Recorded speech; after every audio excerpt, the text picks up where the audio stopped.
हरिओम. योगदास श्री जयगणेश जोशी यांनी केलेले आत्माराम या ग्रंथाचे हे निरूपण आपण ऐकतोय. अध्याय पहिला, ओवी क्रमांक 9.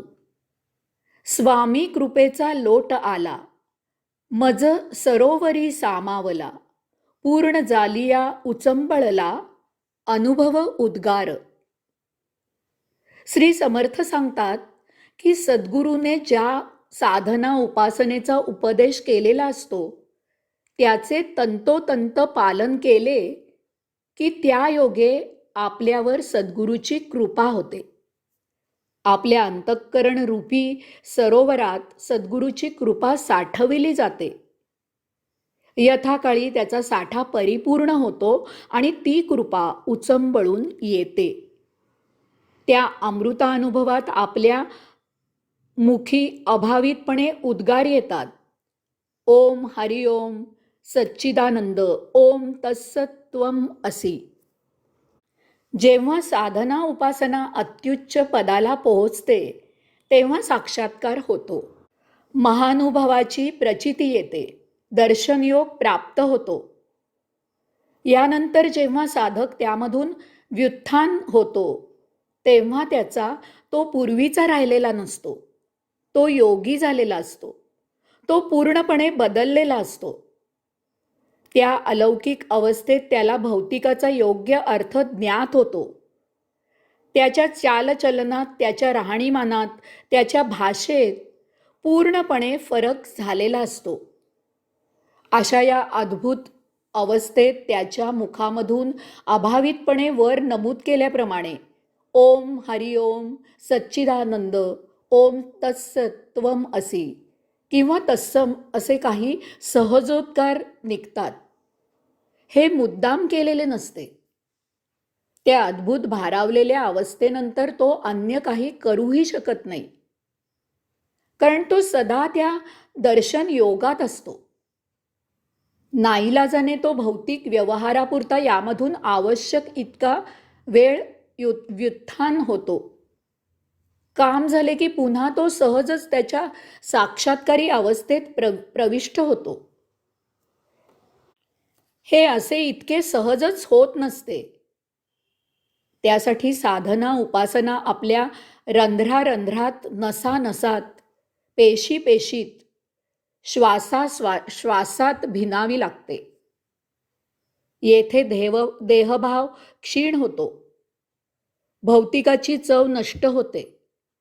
देहधर्म अत्यंत नाईलाजाने केला जातो. भौतिकासाठी त्यामधून बाहेर यावे लागते. सदा आत्मानंदी समाधी लागलेली असते. तेव्हाच मुखामधून ओम हरिओम सच्चिदानंद ओम तत्सत्त्वम असी असे सहजोद्गार निघतात. एकदा अकबर बादशाच्या दरबारात एक पंडित उपस्थित झाला.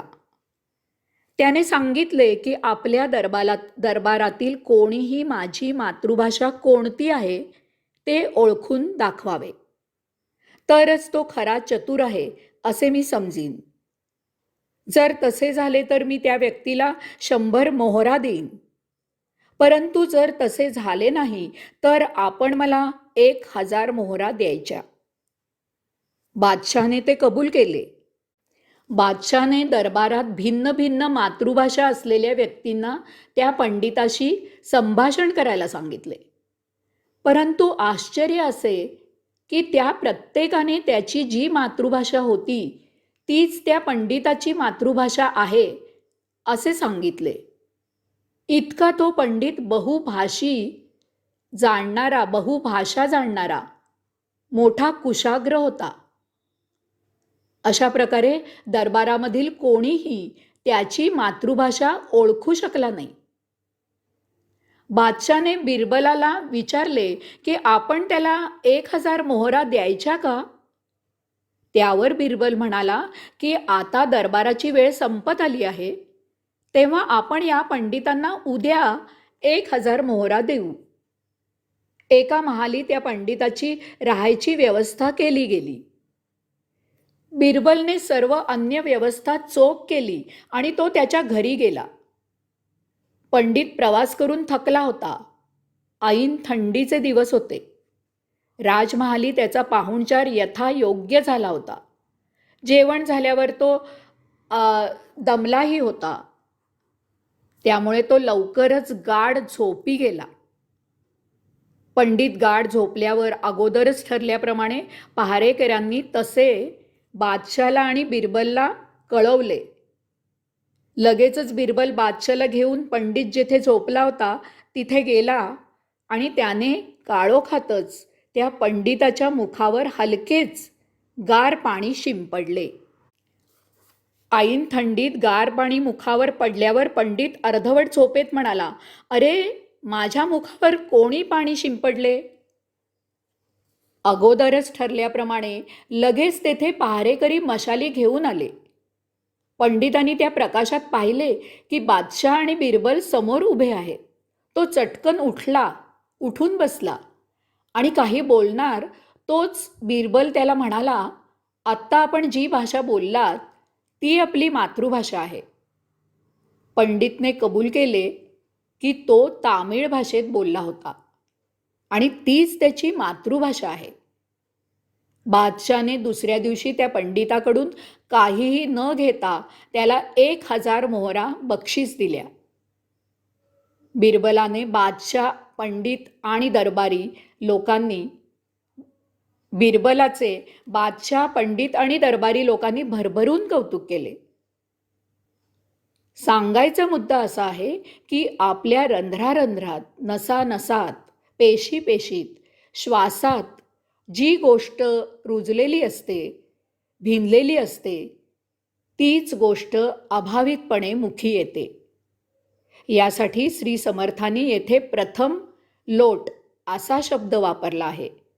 आपल्या अंतःकरणात आत्मपरब्रह्माचा महापूर आला आहे. आपले अंतःकरण रूपी सरोवर साधना उपासना करून आत्मपरब्रह्माने इतके भरून आणि व्यापून जाते की आपल्या देहात आत्मपरब्रह्मच ठासून, भरून आणि व्यापून जाते. तेथे अन्य काहीही शिल्लक राहत नाही. त्यासाठी श्री समर्थांनी दुसरा शब्द वापरलेला आहे, उचंबळला. आता आपल्यात आत्मपरब्रह्माशिवाय अन्य भाव उरला नाही. सहजोद्गार तरी हरिओम हाच अनुभूतीयुक्त दार्शनिक साक्षात्कारित उद्गार असतो. आता या कलियुगात मुद्दामहून सांगायची गरज निर्माण झालेली आहे की हल्ली भोंदू, ढोंगी, लबाड लोक सच्चिदानंद, हरिओम, स्वामी इत्यादी असे शब्द मुखाने मुद्दामहून बोलत असतात. भगवे किंवा पांढरे कपडे घालतात, दाढी वाढवतात, वरवर असे दर्शवून त्यांचे अयोगिक काळे धंदे राजरोज सुरू असतात. हा कलियुगाचा महिमा आहे. यास्तव असे असले तरीही आत्मप्रचितीच्या अन्य कसोट्या वापरून साक्षात्काराची, आत्मानुभवाची खात्री करून मगच अशाला सद्गुरू करावे. हरिओम.